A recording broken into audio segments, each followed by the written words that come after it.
Hello friends, आप सभी का फिर से मेरे इस channel learn English with Divya Sharma पर स्वागत है। आज हम डिस्कस करेंगे एमिली डिकिंस की एक poem success is counted sweetest. यह एक लिरिक पोम है और इस पोम को 1859 में लिखा गया और इसको 1864 में पब्लिश किया गया। एमिली डिकिंस एक अमेरिकन राइटर है और उनका पूरा नाम एमिली एलिजाबेथ डिकिंस है। उनका जन्म 10 दिसंबर 1813 को हुआ और उनकी मृत्यु 15 मई 1886 को हुई। उन्होंने पूरी लाइफ शादी नहीं की, यानी उन्होंने पूरी लाइफ कुंवारे ही गुजारी थी। तो चलिए अब शुरू करते हैं उनकी पोम के बारे में पढ़ना। Success is counted sweetest.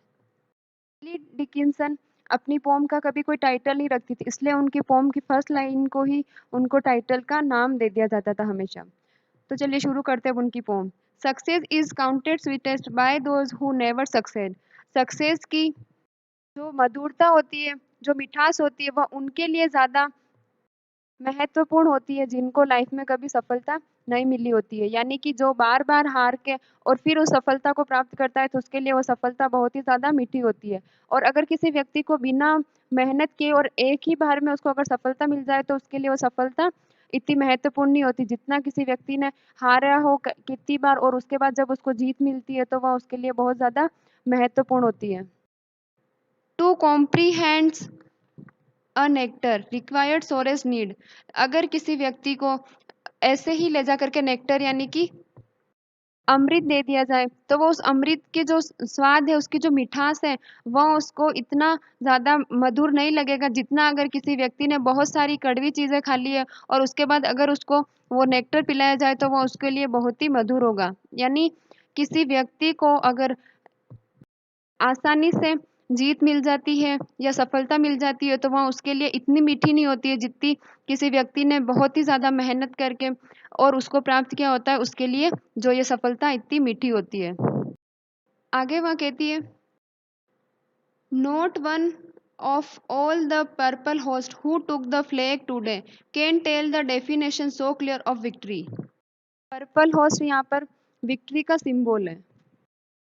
आज जिस आर्मी ने लड़ाई जीती है उनमें और अपना जो पर्पल होस्ट है यानी पर्पल जो झंडा है उसको लहरा दिया, लेकिन उनमें से कोई भी एक भी व्यक्ति जो विक्ट्री की जो सही डेफिनेशन है वो क्लियर नहीं बता सकता। उन्होंने सिर्फ जीत को हासिल किया है, उन्होंने कोई सेक्रीफाइस नहीं किया, इसलिए वो इसकी डेफिनेशन सही से नहीं बता सकते हैं कि सेना को एक मटेरियल गेन प्राप्त हो गया।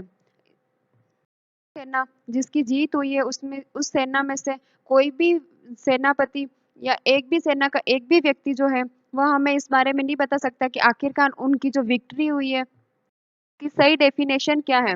कोई भी सेनापति हमें उसकी सही डेफिनेशन नहीं बता सकता, क्योंकि उन्होंने सेक्रीफाइस नहीं किया है और उनको सफलता आराम से मिल गई है इसलिए। आगे वह बताती है, as he defeated dying on whose forbidden ear the distant strand of triumph burnt agonized and clear। वहीं दूसरी तरफ जो सेना हारी है इस सेना के अगेंस्ट, उस सेना के सेनापति और उसमें जो घायल हुए हुए लोग हैं, वो इस जो विक्ट्री की डेफिनेशन है उसको अच्छे से बता सकते हैं, क्योंकि उन्होंने अपने कई सारे जवानों को भी खोया है और उस समय सेना का के अंदर जो हारी हुई सेना है उसके अंदर जो लोग मर रहे होते हैं उनको जो ये सेना जीती है उसकी विक्ट्री की जो आवाज़ है वह सुनाई देती है और उनके लिए यह बहुत ही पीड़ादायक होती है। सेना जीती है वह इसकी विक्ट्री की जो क्लियर डेफिनेशन है वो नहीं बता पाती है, लेकिन दूसरी तरफ जो सेना हार गई है उसके सेनापति जो मरने मरने ही वाले वो लोग तड़प रहे हैं, वो लोग इनकी सामने वाली टीम की जो विक्ट्री हुई है उसकी जो आवाज़ सुन रहे हैं कि हाँ इसकी मधुर धुन आ रही है, इन्होंने जीत पा ली है, तो उसकी जो सही डेफिनेशन है वो लोग बता सकते हैं। उन्होंने हार का सामना किया है और उनके कई जवानों ने अपने प्राण को त्याग दिया यानी बलिदान कर दिया है, और उनकी जो ये जीत है, हार होते हुए भी उनकी जो ये हार है वो भी उनके लिए एक जीत है। तो में यही बताया गया है कि सफलता अगर किसी इंसान को आसानी से मिल जाए तो वो उसकी इतनी कद्र नहीं करेगा, जितनी किसी व्यक्ति को बहुत मेहनत करके और उसको अगर सफलता हासिल होती है तो वह उसकी इतनी ही ज़्यादा कद्र करेगा। Thanks for watching this video.